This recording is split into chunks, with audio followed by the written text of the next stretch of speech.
Radhe Radhe. Hello everyone. जिनका subscribe करना रह गया या जो चैनल पे नए हो वो जल्दी से सब्सक्राइब कर दें। So let's begin with episode 200। उसके ऐसे करने से चित्रा की धड़कनें तेज हो गई। विशाल के हाथ धीरे धीरे उसकी कमर को सहलाने लगे। चित्रा ने अपनी आंखों को बंद कर लिया। विशाल के हाथ धीरे धीरे उसकी कमर से होते हुए चित्रा के चेहरे पर आए। चित्रा उसके चून को मुंह फेर कर जाने लगी तो विशाल ने उसकी साड़ी का पल्लू पकड़ लिया और चित्रा को अपने करीब कर लिया। उसने चित्रा को पीछे से अपनी बाहों में भरा और चित्रा की नेक पर अपने होठ रख दिए। वो आगे बढ़ता उससे पहले उसका फ़ोन रिंग हुआ। फ़ोन की रिंग सुनकर दोनों की तंद्रा टूटी। दोनों ने एक दूसरे को आंखों में देखा। चित्रा विशाल को देखते हुए हौले से मुस्कुराई। वो वहीं विशाल फ़ोन के आ जाने से गुस्सा हो गया था। वो फ्रस्ट्रेशन में चित्रा को देखे जा रहा था और चित्रा की हंसी उसे चिढ़ा रही थी। वो पैर पटकते हुए अपने फ़ोन के पास जाते हुए बोला, तुम्हें तो रात में बताऊंगा मैं। चित्रा उसकी बात पर खिलखिलाकर हंस दी। दूसरी तरफ सिम्बा ने पूरे दिन पता किया था कि महिरा का कुछ पता नहीं चला। वो थक हार के वापस फार्म हाउस आ गया। उस आदमी को देखते ही उसे ख्याल आया। उसने तो शौर्य को उस आदमी के बारे में बताया ही नहीं। उसने तुरंत शौर्य को कॉल किया। जब सिम्बा ने शौर्य को फ़ोन किया तब शौर्य ऑफिस में था। ऑफिस आवर्स ख़त्म हो गए थे। वो और राज जाने ही वाले थे कि तभी उनका फ़ोन रिंग हुआ। सिम्बा की कॉल देखकर शौर्य ने एक रिंग में ही कॉल रिसीव कर लिया। दूसरी तरफ से सिम्बा ने कुछ कहा तो शौर्य बोला मैं आ रहा हूँ। इतना बोलकर उसने फ़ोन रख दिया। राज ने शौर्य की बात सुन ली थी। उसने कहा, हम घर नहीं जा रहे क्या? नहीं, हम फार्म हाउस जा रहे हैं। शौर्य ने अपनी चीज़ें समेटते हुए कहा। फार्म हाउस पर क्यों? राज ने थोड़ा हैरानी से कहा। कुछ काम है इसलिए जाना होगा, शौर्य ने कहा और जाने लगे। फार्म हाउस जाऊंगा तो लेट हो जाऊंगा। पायल से क्या कहूँगा? उससे तो प्रॉमिस किया था आज उसे डिनर पर ले जाऊंगा, राज ने सोचते खुद से कहा। तभी राज को एक जगह खड़े देखकर शौर्य रुक गया। क्या हुआ, तुझे कोई और काम है? शौर्य के पूछने पर राज ने जल्दी से कहा, हाँ वो। ओके तू जा अपना काम कर, मैं चला जाऊंगा, शौर्य ने राज की बात को बीच में काटते हुए कहा। राज भी शौर्य के पीछे ही ऑफिस से निकल गया। इधर मीरा बार बार उस नंबर को कॉल कर रही थी जो उसे हॉस्पिटल से मिला था। उसने इतनी बार ट्राई किया था पर सिग्नल वीक होने की वजह से उसकी कॉल कनेक्ट नहीं हो पा रही थी। इसी वजह से मीरा परेशान होकर इधर उधर घूम रही थी और वो बार बार फ़ोन अपने कान पर लगा रही थी। अभय आज जल्दी आ गया था। वो अब अपने रूम में जा रहा था तभी उसकी नज़र मीरा पर गई जो उसे कुछ परेशान लग रही थी। वो अपने रूम में ना जाकर मीरा के पास आ गया और उसे परेशान देखकर बोला, क्या हुआ माँ, आप ठीक तो है ना? मीरा अचानक से आवाज़ सुनने की वजह से चौंक गई। उसने मुड़कर अभय को देखा और अपने माथे पर झलके हुए पसीने को पोंछते हुए बोली, कुछ नहीं बेटा, तू आ गया? फिर अभय ने पीछे इधर उधर देखा तो बोली, बाकी सब कहाँ हैं? वो सब भी आ जाएंगे, पर आपकी कुछ परेशान लग रही है माँ। अभय के पूछने पर कुछ सेकंड मीरा सोचने लगी। उसे समझ नहीं आ रहा था कि वो अभय से क्या कहें। फिर कुछ सोचने कर जल्दी से बोली, ये नंबर मेरी एक सहेली का है। वो बहुत पहले ही इंडिया छोड़कर फॉरेन में सेटल हो गई। आज जब उसकी याद आई तो उसे इतनी देर से कनेक्ट करने की कोशिश कर रही हूँ पर उसका नंबर लग नहीं रहा है। मीरा की बात पर अभय बोला, बस माँ इतनी सी बात, लाइए मुझे दीजिए, मैं ट्राई करता हूँ। अभय ने मीरा का फ़ोन लिया और उसमें कुछ करने लगा। कुछ ही मिनटों बाद अभय ने कहा, माँ ये नंबर तो बंद है, क्या आपके पास कोई दूसरा नंबर है? नहीं बेटा, मेरे पास यही नंबर था, मैं उससे अब कैसे मिलूँगी, कैसे बात होगी अब उसकी और मेरी? मीरा की आवाज़ में साफ साफ साथ साथ चेहरे पर भी उदासी छा रही थी। आप परेशान मत होइए, मैं कुछ करता हूँ। मैं आपको कल तक आपकी फ्रेंड का नंबर देता हूँ, अभय ने स्माइल करते हुए कहा और मीरा मुस्कुरा दी। दूसरी तरफ जब 3 घंटे तक महिरा के रूम के दरवाजे पर नॉक नहीं किया, ना शोर मचाया तो महिरा की खामोशी रोनी को उसके कमरे तक ले आई। उसने 1-2 बार महिरा के डोर पर नॉक किया और फिर दरवाज़ा तोड़ दिया। उसने अंदर आते ही देखा तो महिरा उसे कहीं नहीं दिखी। रोनी ने जोर से अपना माथा दीवार पर मारा हाथ दीवार पर मारा और गुस्से में दांत पीसकर बोला, महिरा तुम फिर भाग गई, इस बार मैं तुम्हें नहीं छोड़ूंगा।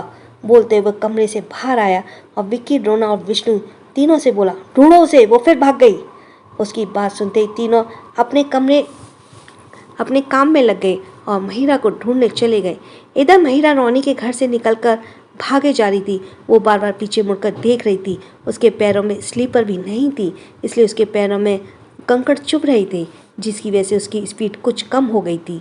उसे भागे हुए ज़्यादा समय नहीं हुआ था, इसलिए विक्की, विष्णु, ड्रोन ने तीनों ने अपने अपने आदमियों को वहाँ से निकाल रहे तीनों ही रास्तों पर भेज दिया, जिन्हें पता था महिरा उन्हें तीनों में से किसी न किसी रास्ते पर जरूर मिल जाएगी। और ऐसा ही हुआ। विक्की के आदमियों को महिरा मिल गई और अब वो उसका पीछा करने लगे। महिरा पैदल ही जा रही थी, सभी गाड़ी से उसका पीछा कर रहे थे। उन्होंने महिरा को ढूंढ लिया। महिरा बार बार पीछे मुड़कर देख रही थी कि तभी सामने से आ रही एक ब्लैक कलर की रोल्स रॉयस से महिरा टकरा गई और नीचे गिर गई। हालांकि टक्कर जोर से नहीं थी। हालांकि कार में बैठे शख्स के सामने से भागती आ रही लड़की दिख गई और उसने अपनी स्पीड कम कर ली थी और लड़की के नज़दीक आते ही उसने ब्रेक लगाया था। इसलिए जब वो कार से टकराई तब तक कार के ड्राइवर ने कार को रोक दी थी। महिरा को चोट नहीं आई, बस गिरने की वजह से उसके हाथ पर खरोंच आ गई थी। वो जल्दी से उठ गई। इतने में कार ड्राइव कर रहा शख्स भी कार से बाहर आ गया और जैसे उसने महिरा को देखा तो वो चौंक कर बोला, तुम यहाँ? आवाज़ सुनकर महिरा ने भी उसकी तरफ देखा तो वो उस शख्स को देखकर खुश हो गई। वो जल्दी से भागकर उस शख्स के पीछे आकर खड़ी हो गई और उसने अपनी बाह को अपने दोनों हाथों को उसने उसकी बाह को अपने दोनों हाथों से मजबूती से पकड़ लिया। प्लीज़ शौर्य सर, मुझे इससे बचा लीजिए। ये लोग मुझे ज़बरदस्ती पकड़कर अपने साथ ले जाने आए हैं। शौर्य महिरा से पहले ही मुंबई में मिल चुका था, इसलिए वो उसे जानता था। महिरा के बोलते ही वो लोग अपनी कार से निकले और शौर्य के सामने आकर खड़े हो गए। शौर्य ने तिरछी नज़रों से अपने पीछे छुपी महिरा को देखा और बोला, ये लोग कौन है और तुम्हें क्यों पकड़ना चाहते हैं? शौर्य के सवाल पर महिरा डरी डरी नज़रों के सामने खड़े आदमियों को देखते हुए बोली, मैं आपको बाद में बता सकती हूँ सर, पर प्लीज़ अभी आप मुझे इनसे बचा ले। ये मुझे। अभी महिरा ने इतना कहा ही था कि शौर्य ने कहा, डरो मत, ये तुम्हें छू भी नहीं सकती। अपनी बात पूरी कर शौर्य ने कार का दरवाज़ा खोला और महिरा को हाथ पकड़ उसे अंदर बैठा दिया। जब वो महिरा को कार में बैठा कर बाहर आया तो उसके सामने खड़े आदमियों में से एक ने कहा, उस लड़की को हमें दे दो, जाने देंगे तुझे। उसकी बात पर शौर्य ने सिगरेट होठों के बीच दवाइयों से जलाकर उसके कस लेने लगा। सिगरेट के कश लेकर शौर्य ने बेफिक्री से कहा, अगर ले जा सकते हो तो आकर ले जा इसे। तू रोकेगा? मैं हम इतने सारे और तू अकेला, तेरे हाथ पैर तोड़कर तुझे यहीं मारने के लिए छोड़कर इसे ले जाएंगे। एक आदमी बोलते हुए आगे आया और शौर्य के माथे पर गन पॉइंट कर खड़ा हो गया। वो शौर्य के चेहरे पर डर देखना चाहता था, पर उसके माथे पर शिकन तक नहीं थी। उसकी डर न देखकर वो आदमी कंफ्यूज हो गया और शौर्य को देखते बोला, ये गन नकली नहीं असली है। तभी शौर्य ने कि उस आंखों में देखते उसके हाथ से बड़ी ही चालाकी से गन ले ली और उसे पता तक नहीं चला। जब शौर्य ने उसकी गन को उसके माथे पर रखा तो वो डर से कांपने लगा। शौर्य उसकी आंखों में डर देखकर धीरे से मुस्कुराया और ट्रिगर दबा दिया। गोली लगते ही वो आदमी वहीं गिर गया। उसे देखकर पीछे खड़े आदमी सहम गए और अगले ही पल सबने शौर्य पर गन तान दी। शौर्य इस बार भी नहीं डरा और सिगरेट के कश लेते हुए उनकी ओर बढ़ने लगा। शौर्य अपनी तरफ आते देखकर आदमियों में से एक ने कहा, देखो हम मर जाओगे, देखो तुम मर जाओगे, दूर रहो, उस लड़की को हमें दे दो। तभी दूसरे आदमी ने कहा, कौन हो तुम? शौर्य उसकी बात को मुस्कुरा कर बोला, तेरी मौत। बोलने के साथ ही उस आदमी को भी शूट कर दिया। उससे पहले वो लोग शौर्य पर गोलियां चलाते। शौर्य जमकर गाड़ी के दूसरी तरफ आ गया और गाड़ी के पीछे छुपकर उन्हें शूट करने लगा। दोनों तरफ से लगातार फायरिंग होने लगी। महिरा जो गाड़ी के अंदर बैठी थी वो इस नज़ारे को देखकर दंग रह गई और उसने डर से अपनी आंखें बंद करते हुए सर झुका लिया। शौर्य फाइट करने में बहुत अच्छा था और निशाना भी उसका बहुत स्ट्रिक्ट था। उसका एक भी निशाना खाली नहीं जा रहा था, पर तभी उसके गन की बुलेट्स खत्म हो गई। शौर्य ने खाली गन देखी और सामने देखा। उसकी नज़र चारों तरफ घूमी। अभी भी 3-4 लोग बचे थे जो इधर उधर छुपे हुए थे। शौर्य कार के पीछे से निकलकर सामने आ गया और दोनों हाथ ऊपर कर दिए। उसे देखकर चारों को भी उसके सामने आ गए। उनकी गन अभी भी शौर्य के ऊपर ही पॉइंट थी। शौर्य उन्हें देखकर हौले से मुस्कुराया और अपने हाथ पैरों को चलाने लगा। उसने ये इतनी तेजी से किया कि उन्हें पता तक नहीं चला। जब तक उन्हें एहसास हुआ तब तक वो चारों ही जमीन पर पड़े हुए थे और दर्द से कराह रहे थे। शौर्य ने इनकी बोनस को निशाना बनाया था बोन्स को निशाना बनाया था, इसलिए सभी वो अपनी छाती, पैर और हाथ पकड़े दर्द में पड़े थे। शौर्य उनके पास बैठा और होठों से सिगरेट निकालकर एक आदमी के सीने पर उसे बुझाते हुए उससे कहा, जिसने तुझे भेजा है उससे कह देना इस लड़की को भूल जाए। ये लड़की अब उसे कभी नहीं मिलेगी। अपनी बात पूरी कर जाने लगा तभी एक आदमी ने दर्द से कराहते हुए कहा, तुम उसे जानते नहीं, वो बहुत खतरनाक है। अब वो तुम्हें छोड़ेगा नहीं। मैं उसे जानना भी नहीं चाहता। अगर वो आया भी तो मैं उसे नहीं छोड़ूंगा। शौर्य ने उस आदमी की तरफ देखकर कहा और बात पूरी कर चला गया। क्या होगा अब रोनी का?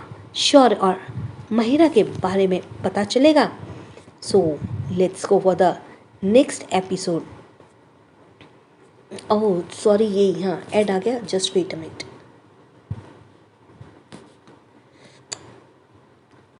एपिसोड 201 अथर और रमन का गेम ओवर। शौर्य महिरा को लेकर अपने विला आ गया। उसने कार का डोर ओपन किया। महिरा ने बाहर आते ही शौर्य को देखा। वो उसे ही देख रहा था। महिरा के कपड़े गंदे थे और कहीं कहीं से फटे हुए थे। शौर्य ने अपना ब्लेजर निकाल कर उसे पहना दिया। वो महिरा को अपने साथ अंदर ले गया। तुम्हें यहाँ कोई खतरा नहीं, तुम यहाँ आराम से रह सकती हो, यह सब तुम्हारा ख्याल रखेंगे। शौर्य ने सर्वेंट्स की तरफ इशारे करते हुए कहा। फिर एक सर्वेंट की तरफ देखकर बोला, फर्स्ट एड लेकर आओ। उसके बोलने पर एक फर्स्ट एड सर्वेंट ने जल्दी से उसे फर्स्ट एड ला कर दिया। शौर्य के बोलने पर महिरा उसके सामने बैठ गई। शौर्य उसके जख्मों को साफ कर उस पर ऑइंटमेंट लगाने लगा। कौन थे वो लोग? शौर्य ने बिना किसी उस तरफ देखे पूछा। शौर्य के इस सवाल पर महिरा सकपका गई। उसे रोनी की क्रूरता याद आ गई। रोनी की हैवानियत याद कर महिरा का शरीर कांपने लगा। शौर्य ने महिरा को डरते देखा और सर्वेंट को इशारा किया तो वो सर्वेंट उसके लिए जल्दी एक गिलास पानी ले आया। शौर्य ने महिरा को पानी का गिलास दिया। महिरा ने पूरा गिलास एक बार में खाली कर दिया। शौर्य उसे इतना डरे देखकर बोला, तुम डरो मत, यहाँ तुम्हें कुछ नहीं होगा, तुम सेफ हो यहाँ। जब तुम्हें सही लगे तब तुम खुद ही बता देना। इतना बोलकर शौर्य उठा और सर्वेंट को देखकर बोला, इनका ख्याल रखना, कोई भी प्रॉब्लम हो तो मुझे कॉल करना। फिर महिरा को देखकर बोला, मुझे जाना होगा, मैं यहाँ नहीं रहता, मैं अपनी फैमिली के साथ दूसरी जगह रहता हूँ। महिरा ने धीरे से सर हिला दिया। शौर्य महिरा को विला में छोड़कर फार्म हाउस आ गया। सिम्बा शौर्य का उस आदमी के पास ले गया। अभय और अनमय के कहने पर उस आदमी को बहुत टॉर्चर किया गया था। वो आदमी अपने पैरों पर सही से खड़ा भी नहीं हो पा रहा था। वो अर्ध मरी हालत में चेयर पर बैठा था। शौर्य उसके सामने जाकर पैंट की जेब में हाथ रखकर खड़ा हो गया। उसने उस आदमी को घूरते हुए कहा, कौन है वो? किसके कहने पर तूने ये सब किया? उसके चेहरे के साथ साथ उसकी आवाज़ भी कोल्डनेस से भरी थी। शौर्य की बात पर उस आदमी ने अपना सर धीरे से ऊपर किया और शौर्य की तरफ देखकर बोला, मैंने बता दिया तो वो मुझे मार डालेंगे, और अगर नहीं बताया तो मैं तुझे मार डालूंगा। शौर्य ने कठोरता भरी आवाज़ में कहा, मतलब मेरा मरना तय है? तो वो आदमी बोला। फिर शौर्य ने मुस्कुराते हुए देखकर बोला, तुम्हारे दुश्मन भारी नहीं, तुम्हारे घर में भी है शौर्य। वो लोग तुम्हारे अपने होने का दिखावा करते हैं, असल में वो तुम्हें मार कर तुम्हारी जगह लेना चाहते हैं। वो एसएसआर कॉर्पोरेशन को अपने अंडर कर तुम्हारी प्रॉपर्टी पर राज करना चाहते हैं। उसकी बात सुनकर शौर्य ने कहा, मैं तुम्हारे सामने एक नाम लूँगा, बस तुम्हें हाँ या ना में सर हिला देना है। शौर्य की बात पर वो फिर से मुस्कुराया। दूसरी तरफ राज पैलेस को डिनर पर लाया था पायल को। पायल उसके सामने बैठी उसे मुस्कुराते हुए देख रही थी। खुद को ऐसे देखकर राज से रहा नहीं गया और उसने पायल को टीज करते हुए कहा, ऐसे क्या देख रही हो? नज़र लगाओगी क्या मेरे हैंडसम फेस को? अच्छा जी, मेरी नज़र आपको लग जाएगी, पायल ने एक आईब्रो उचकाते हुए कहा। तभी वेटर उसका ऑर्डर ले आया। राज पायल को अपने हाथों से खिलाने लगा। पायल ने जो जानबूझकर राज की उंगली को अपने दांतों के बीच में लिया, वो राज जोर से चीखा। पायल उसे चीखते देखकर हंसने लगी। राज उसकी इस हरकत पर उसे मुंह बनाकर देखने लगा। तुम्हें तो बाद में बताऊंगा। राज के ऐसे रिएक्शन पर पायल खिलखिलाकर हंस ली। उसे इतना खुलकर हंसते देखकर राज भी धीरे से मुस्कुरा दिया। दोनों ही अपनी क्वालिटी टाइम स्पेंड करने में लगे हुए थे। उनसे ही कुछ दूरी पर उनकी नज़रों से छुपकर बैठे दो लोगों की नज़र पायल और राज पर थी। साथ ही भी उन दोनों के फुटेज भी क्लिक कर रहे थे। इधर रोनी अपने आदमियों को घायल देखकर उन्हें गुस्से से घूर रहा था। एक लड़की को ढूंढ नहीं पाए और ये हालत किसने की? तुम लोगों की। कौन था वो? रोनी के पूछने पर उनमें से एक आदमी ने कहा, पता नहीं वो कौन था, हमने उसे आपके बारे में भी बताया पर उसे कोई फर्क नहीं पड़ा। उसने कहा लड़की को भूल जाओ वरना वो हमें। क्या हमें? वो मुझे मारेगा। एक लड़की को लाने भेजा था और खुद ही मार खाकर आ गए। कल तक मुझे महिरा और वो आदमी दोनों ही चाहिए। इतना बोलकर वो विक्की की तरफ बढ़ा और बोला, उस आदमी का क्या हुआ जो महिरा से मिला था? वो वही आदमी होगा, खत्म करो उसे। अपनी बात पूरी कर रोनी वहां से चला गया। अगली सुबह अथर्व कॉल पर रक्षित से बात कर रहा था। अथर्व ने रक्षित से पूछा, तू ठीक है ना? रक्षित ने अथर्व से कहा, भाई 2 दिन से अधिक आया नहीं। अद्विक आया नहीं? क्या तूने उसे फ़ोन किया? अथर्व ने पूछने पर रक्षित बोला, भाई कल से 50 बार कर चुका हूँ उसे फ़ोन पर नॉट रीचेबल जा रहा है। पता नहीं कहाँ जाकर मर गया है वो अद्विक का बच्चा। रक्षित किसे आया ऐसा बोला, ठीक है मैं पता करता हूँ वो कहाँ है। अभी अथर्व ने इतना कहा ही था कि तभी उसके पैर के पास अद्विक आ गिरा। अचानक से अद्विक को देखकर अथर्व चौंक गया और उसने कान पर से फ़ोन हटाते हुए कॉल डिस्कनेक्ट कर दी। अद्विक को देखकर अथर्व के सामने देखा तो शौर्य एक्सप्रेशनलेस चेहरे के साथ उसे ही देख रहा था। शौर्य के अगल बगल वो पांचों ही खड़े थे। धीरे धीरे कर सब वहाँ आ गए। मीरा, दुआ, बाकी सभी को समझ नहीं आया वहाँ क्या हो रहा है। रमन उसकी भौहें तन गई अद्विक को देखकर। कल रात शौर्य ने जब अद्विक के सामने रमन का नाम लिया तो अद्विक ने सर हिला दिया। ये जानकर कि उसकी जान के पीछे रमन पड़ा है, शौर्य को कोई हैरानी नहीं हुई। वो रमन के इरादों से अनजान नहीं था, वो उन सबको अच्छे से जानता था। वो लोग सिर्फ उनके अपने होने का दिखावा करते थे। मीरा शौर्य के पास आई और उसके कंधे पर हाथ रखते बोली, बेटा ये कौन है? ये बात तो आपको अंकल बताएंगे। शौर्य रमन को घूरते हुए बोला, भाई साहब ये कौन है? मीरा ने रमन की तरफ देखकर सवाल किया। रमन सकपका गया और उसके चेहरे पर डर और माथे पर पसीना झलक आया। भाई साहब आप कुछ बोल क्यों नहीं रहे? मीरा ने फिर सवाल किया तो इस बार शौर्य बोला, ये क्या बोलेंगे माँ, मैं बताता हूँ। अंकल मुझे मारना चाहते हैं ताकि ये SSR कॉर्पोरेशन और इस घर का राज कर सके, ये सब अपने बेटों के नाम कर सके। खुद तो ये सब कमाने की इतनी औकात नहीं थी, इसलिए मेरी मेहनत को अपने नाम करना चाहते थे। भाई साहब शौर्य ने जो कहा क्या वो सच है? मीरा के पूछने पर रमन नजरें चुराने लगा। उसे नजरें चुराते देख मीरा गुस्से से बोली, मेरे बेटे ने आपको रहने के लिए छत दी और आप उसे ही मारना चाहते थे। शौर्य ने हमेशा ही मुझसे कहा आप लोग की नीयत ठीक नहीं है, आप सिर्फ अपने होने का दिखावा करते हैं, पर मैंने उसकी एक बात नहीं मानी और आप लोगों के इतने बुरे व्यवहार के बाद भी आप लोगों को अपनाया, क्योंकि मैंने शौर्य के डैड से प्रॉमिस किया था आपके घोर को जोड़े रखूंगी, पर आप लोग तो आस्तीन के सांप निकले। सांप? मीरा गुस्से में चिल्ला कर बोली। भाभी आप गलत समझ रही हैं, ऐसा नहीं है। राधिका ने मीरा को समझाना चाहा तो मीरा उसे बीच में रोकते हुए बोली, नहीं राधिका, मैंने तुम लोगों की बहुत सुन ली और अब तुम लोग की हर बात को नज़रअंदाज किया, पर अब बात मेरे बेटे की है। मेरे शौर्य ने मेरे एक बार कहने पर क्या कुछ नहीं किया तुम लोगों के लिए, और तुमने उसे मरवाने की साजिश की। मीरा बहुत गुस्से में थी, उसका पूरा चेहरा तमतमाया हुआ था और गुस्से में लाल हो गया था। मेरा शौर्य का नुकसान पहुंचाने वाले को तो मैं अपने हाथों से मार डालूं, पर मैं कस्मों और वादों की बेड़ियों से मुझे बांध दिया गया है। इतना बोलकर मीरा ने शौर्य की तरफ देखा। शौर्य मुझे ऐसे लोगों अपने घर में नहीं चाहिए जो मेरे बेटे को मारने के लिए साजिश करते हो। इतना बोलकर मीरा मुंह फेर कर खड़ी हो गई। उसे बहुत गुस्सा आ रहा था।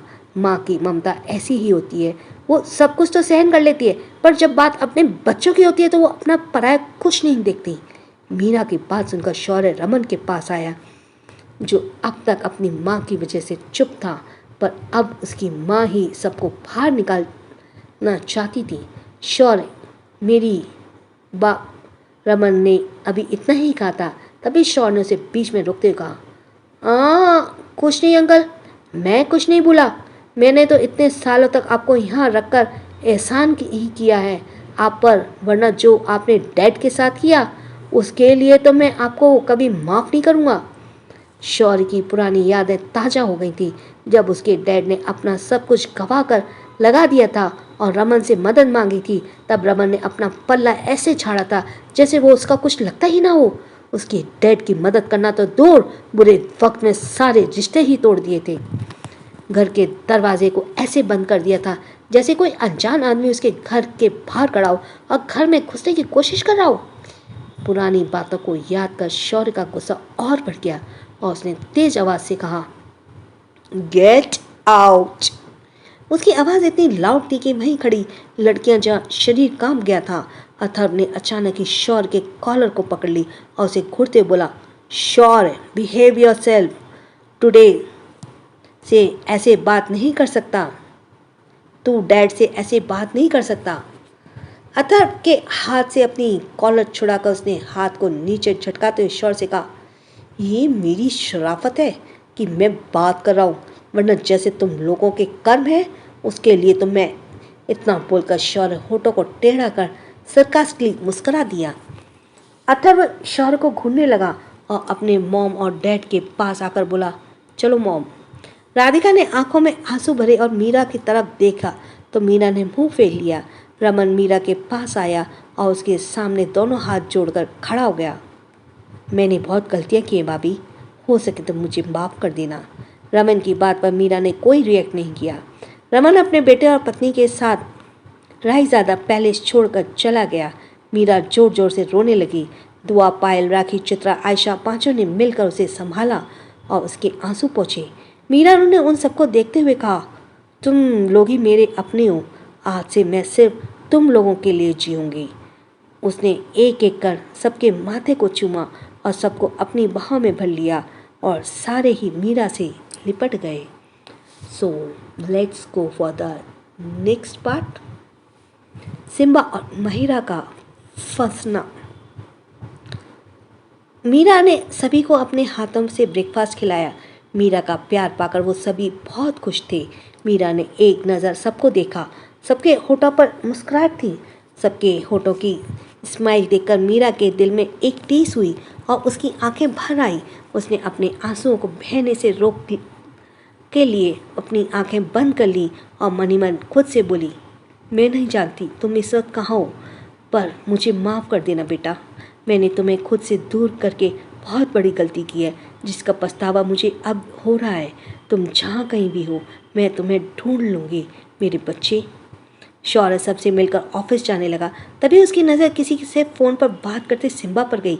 सिम्बा को देखकर जैसे उसे कुछ याद आया, वो सिम्बा के पास आया और आंखों पर ब्लैक कलर का शेड चढ़ाकर सिम्बा के पीछे खड़ा हो गया। सिम्बा जब कॉल पर बात कर पीछे मुड़ा तो शौर्य ने अपने पीछे खड़े देखकर वो हैरान रह गया।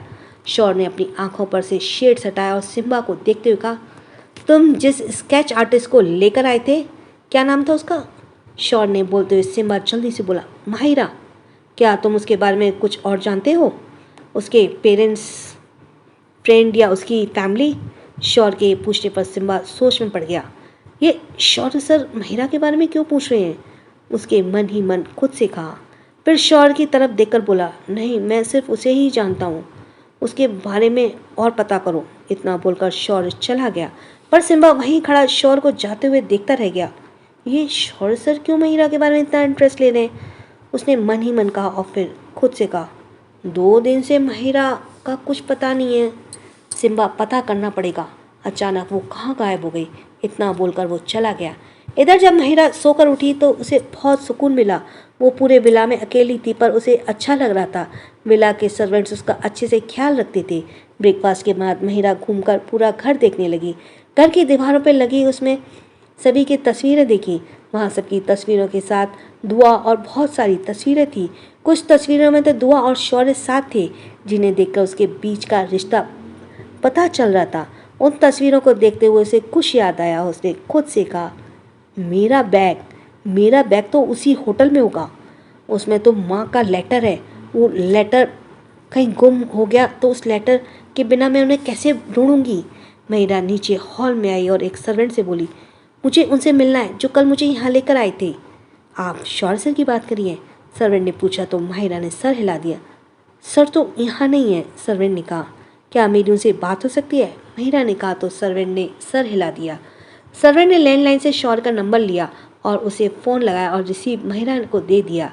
महिरा ने रिसीव कान पर रखते हुए शौर्य ने दूसरी तरफ से कहा, सर मैं महिरा मैं थोड़ी सहमी हुई आवाज़ में कहा।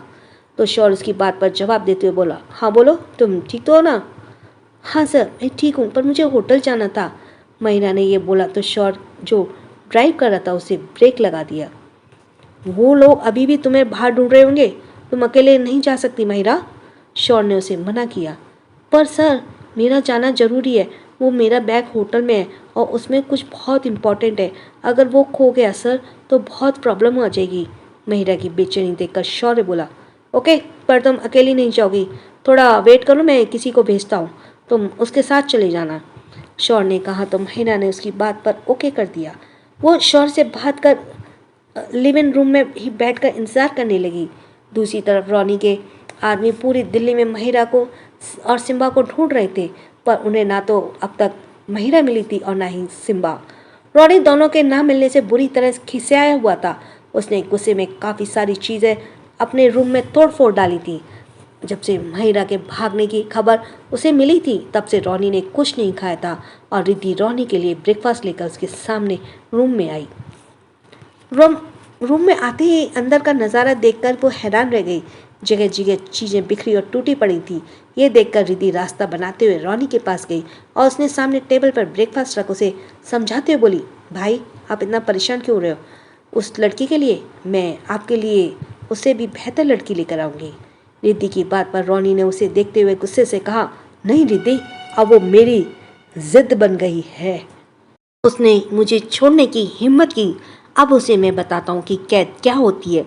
उसकी हिम्मत को मैं तोड़ दूंगा और उसका साथ देने वाले को तो मैं ऐसी मौत दूंगा वो पछताएगा ही। उसने उस लड़की की मदद ही क्यों की। पर भाई आपको नहीं लगता आप उस महिला की वजह से अपने लक्ष्य से भटक रहे हैं? आप सालों बाद यहाँ आई हैं, किसके लिए आए हैं? क्या सब आप भूल गई हैं? रिद्धि ने पूछा तो रोनी उसकी बात पर उसकी तरफ देखते बोला, नहीं मैं कुछ नहीं भूला, मुझे सब याद है। मेरे आदमी शौर्य और उसके दोस्तों पर नज़र रखे हुए हैं। बस एक बार महिरा और उसकी आशिक मिल जाए फिर शौर्य को भी नहीं बचेगा। रोनी की आवाज़ में गुस्सा था और उसे इतना गुस्सा करते देख रिद्धि ने कहा, भाई पहले आप ब्रेकफास्ट करें, आपने कुछ नहीं खाया। क्या तूने और आंटी ने ब्रेकफास्ट किया? रोनी के पूछने पर रिद्धि बोली, हाँ मॉम ने कर लिया, पर मैं आपका वेट कर रही थी, आप आए नहीं तो मैं खुद ही आ गई। दूसरी तरफ शौर्य के कहने पर सिम्बा विला आया था, पर उसका ध्यान अभी भी महिरा पर था। महिरा के बारे में सोचते हुए सिम्बा विला में एंटर हुआ। वो अपनी ही धुन में चले जा रहा था कि तभी लिविंग रूम में बैठी महिरा की नज़र सिम्बा पर गई, जो परेशानी से अपने हाथ को आपस में रगड़ रही थी। पर सिम्बा को दोबारा अपनी आंखों के सामने देखकर उसकी आंखों में चमक आ गई और उसके होठों पर मुस्कान। वो भागते हुए आई और सिम्बा के गले लग गई। अचानक एक लड़की को अपने उसके गले आकर लग जाने से सिम्बा हैरान था, पर जैसे ही उसने महिरा की खुशबू को महसूस किया वो भी धीरे से मुस्कुराया और महिरा के दोनों भाई पकड़ से खुद से अलग करते हुए उसका चेहरा देखा। हाँ, ये उसकी महिरा ही थी। उसे देखकर वो इतना खुश हुआ कि एक बार फिर उसने उसे गले से लगा लिया और इस बार उसने महिरा को बहुत ही टाइटली पकड़ा हुआ था। वो उसे अपने गले से लगाए हुए बोला, तुम कहाँ चली गई थी महिरा? मैं तुमसे मिलने होटल भी आया था पर तुम्हारा कुछ पता ही नहीं चला। और तुम यहाँ कैसे आई? शौर्य की तुम कहाँ मिली? बोलते हुए उसके महिरा को खुद से अलग किया और उसे देखते हुए बोला, अब समझ आया उन्होंने तुम्हें तुम्हारे बारे में पता करने के लिए क्यों कहा। क्या शौर जी ने मेरे बारे में पता करने के लिए कहा? महिरा ने चौंक कर कहा। हाँ, अब ये बताओ तुम 2 दिन पहले कहाँ गायब हो गई थी? सिम्बा ने सवाल किया तो महिरा ने उसे 2 घटना सुना दी। बोलते हुए इसकी आंखों में आंसू बह गए। सिम्बा ने उसके आंसुओं को पोंछा और उसे गले से लगा लिया। फिर उसके सर पर सहलाते बोला, तुम्हें किसी से डरने की ज़रूरत नहीं है, मैं हूं ना तुम्हारे साथ। महिरा सिम्बा के गले लगते हुए रोते हुए बोली, अगर शौर्य सर नहीं मिलते मुझे तो वो लोग मुझे फिर से ले जाते। सिम्बा ने नोटिस किया कि महिरा बहुत डरी हुई है और उसने उसे कंसोल करते हुए कहा, अब शौर्य और मैं तुम्हारे साथ हैं, अब तुम्हें किसी से डरने की ज़रूरत नहीं। इतना बोलकर सिम्बा ने महिरा को खुद से अलग किया और उसे देखते हुए बोला, तुम होटल वापस क्यों जाना चाहती हो? वो मेरा लगेज वहाँ है, उसमें माँ का लेटर है, कुछ ज़रूरी सामान है, महिरा ने कहा तो सिम्बा ने उसका हाथ पकड़ते कहा, ठीक है चलो। महिरा उसके साथ चली गई। कुछ देर बाद वो लोग होटल की पार्किंग में थे। महिरा ने रिसेप्शन में अपने रूम की चाबी ली और सिम्बा के साथ चली गई और जाती रिसेप्शनिस्ट ने होटल के मैनेजर को कॉल कर दिया और उसे महिरा और सिम्बा के बारे में बता दिया। मैनेजर ने रिसेप्शनिस्ट से बात कर और फिर उसने उसी आदमी को कॉल किया जिसे उसने सिम्बा के होटल में हंगामा मचाने पर किया था। मैनेजर ने उस आदमी को सिम्बा और महिरा के होटल में होने की खबर दे दी। इधर महिरा रूम में अपना सामान पैक कर रही थी। उसने सामान के साथ कोई छिड़कानी नहीं हुई थी। उसने एक सूटकेस में अपना सारा सामान भरा और सिम्बा के साथ होटल से निकल गई। जब वो दोनों वापस पार्किंग में आए, जैसे ही गाड़ी में बैठने को हुए, तभी सिम्बा और महिरा को कुछ लोगों ने आकर गन तान दी। वो दोनों ही पीछे मुड़े और उन लोगों को देखने लगे। सिम्बा के लिए वो सभी चेहरे अनजान थे, पर महिरा वो सभी को पहचानती थी। विक्की, विष्णु और ड्रोन। महिरा के तीनों को ही जानती थी। वो तीनों रोनी के दोस्त थे और उसके क्राइम पार्टनर भी। महिरा तीनों को देखकर सहम गई और उसने सिम्बा की बाह को दोनों हाथों से मजबूती से पकड़ लिया। सिम्बा ने महिरा के हाथ पर अपना हाथ रखा, डरो मत, मैं हूं ना। पर तभी विक्की ने महिरा को अपनी तरफ खींच लिया। सिम्बा आगे बढ़ा, तभी विष्णु और ड्रोन ने उस पर गन तानते हुए कहा, पीछे हटो, पीछे, तू सोच भी नहीं सकता कि अब तेरे साथ क्या होगा। तभी विक्की महिरा से बोला, क्या भाभी जी, इतना प्यार करने वाला हमारे यार को छोड़कर इस पर अपना दिल हार बैठी हो? जानती हो ना अब वो तुम्हारे साथ क्या करेगा। इतना बोलकर उसने विष्णु और ड्रोन की तरफ देख कहा, चलो बे, दोनों को ले चलते हैं। अब इनके प्यार की समाधि रोनी खुद अपने हाथों से बनाएगा। सिम्बा चाहता तो वो तीनों को वहीं सबक सिखा सकता था, पर महिरा की वजह से वो मजबूर था। महिरा पर गनतनी देखकर सिम्बा डर गया था। तीनों ही महिरा और सिम्बा को अपने साथ ले गए पैलेस में। चित्रा पॉपकॉर्न खाते हुए दुआ और शौर्य के शादी के वीडियो देख रही थी। तभी राखी भी उनके बगल में आकर बैठ गई और पॉपकॉर्न खाते हुए वीडियो देखने लगी। हल्दी मेहंदी संगीत के बाद शौर्य और दुआ के फेरे की वीडियो चलने लगी। वो दोनों ही मुस्कुराते उस वीडियो को देख रही थी। तभी शादी के जाने के बाद की वीडियो में कैमरे को चारों तरफ घुमाया, जिसमें शादी में शामिल हुए सभी लोग दिखने लगे। तभी राखी की नज़र उस आदमी पर पड़ी जिसका सिम्बा ने उसे स्केच दिखाया। उसे देखते ही राखी ने जोर से चिल्लाया, stop. So to be continued है इसमें, लेकिन आई विश कि आप एक और आज एपिसोड सुन लें। दैट इज़ बेबस महिरा एंड शेर का शिकार। राखी का स्टॉप बोलते ही चित्रा ने वीडियो पोस्ट कर दी और राखी की तरफ देखते हुए बोली, क्या हुआ, तुमने स्टॉप क्यों कहा? चित्रा की बात पर राखी बोली, तू थोड़ा रिवाइंड कर वीडियो। उसके बोलते ही चित्रा ने रिवाइंड किया और तभी राखी ने फिर से कहा, स्टॉप। उसके बोलते ही चित्रा ने पोज किया, अरे ये तो वही अंकल है जिनका स्केच भाई ने दिखाया था। राखी वीडियो में उस आदमी को देखते हुए खुद से बोली। तो चित्रा उसकी बातें सुनकर बोली, कौन सी अंकल? अरे ये अंकल, इन्हें देखकर बता, तू इन्हें जानती है? राखी ने उस अंकल की तरफ इशारे करते हुए कहा। चित्रा अपनी भौहें सिकुड़कर देखते लगी और उन्हें देखते हुए बोली, नहीं, मैंने इन्हें पहले कहीं नहीं देखा। उसने जैसे ये कहा कि तभी पायल ने कहा, आते हुए कहा, किसे नहीं देखा तुमने चित्रा? बोलते हुए वो बैठ गई और चित्रा के बाउल में पॉपकॉर्न लेकर खाने लगी। अरे इस आदमी को क्या तुमने देखा है? चित्रा ने पायल को दिखाते हुए कहा। तो उसने भी कुछ सेकंड उसे देखा और मना कर दिया।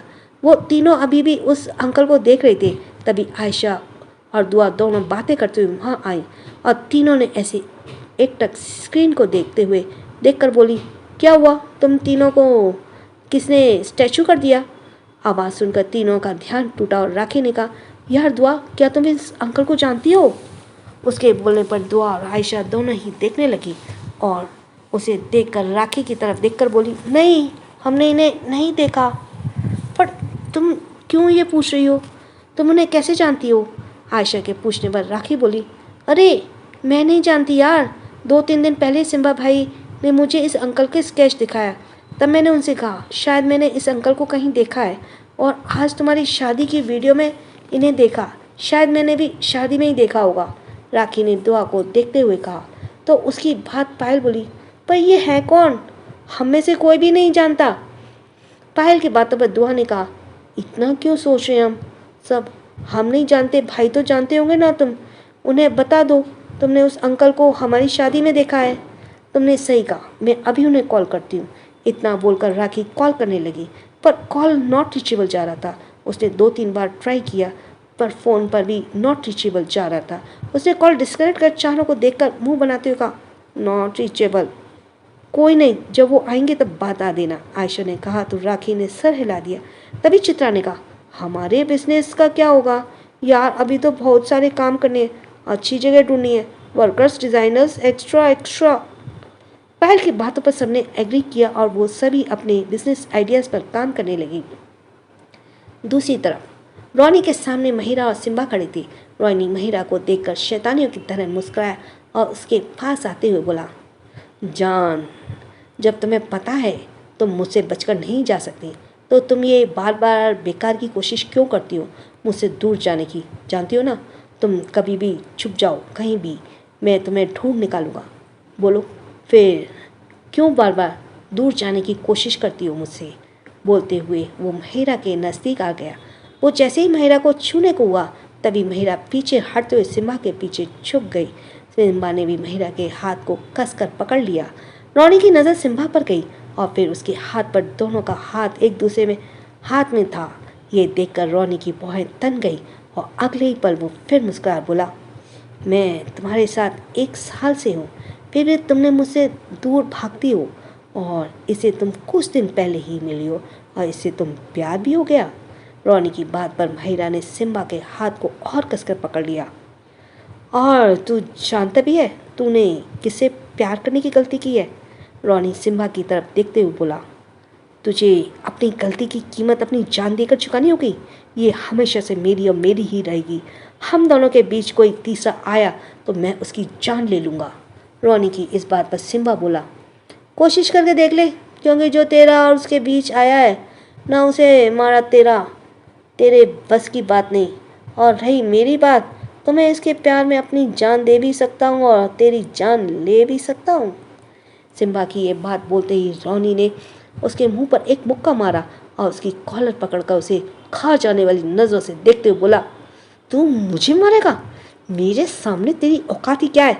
और ये किसकी बात कर रहा है तू? तुझे क्या लगता है उसे डर जाऊंगा? तेरे ही सामने उसे कुत्ते की मौत मारूंगा। बिना किसी के बारे में जाने इतनी बड़ी बात नहीं बोलते। कभी कभी शिकारी खुद ही शेर का शिकार बन जाते हैं। सिम्बा ने भी बिना डरे रोनी की आंखों में देखते हुए कहा। तो रोनी उसकी बात पर हौले से मुस्कुरा दिया।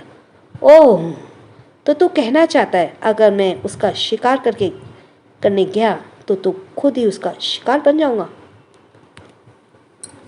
रोनी की बात पर सिम्बा बोला, चलो अच्छा है, तू थोड़ा तो समझदार निकला। सिम्बा ने ये बोलते ही रोनी को फिर से उसके मुंह पर मुक्का मारा तो सिम्बा का चेहरा एक तरफ झुक गया।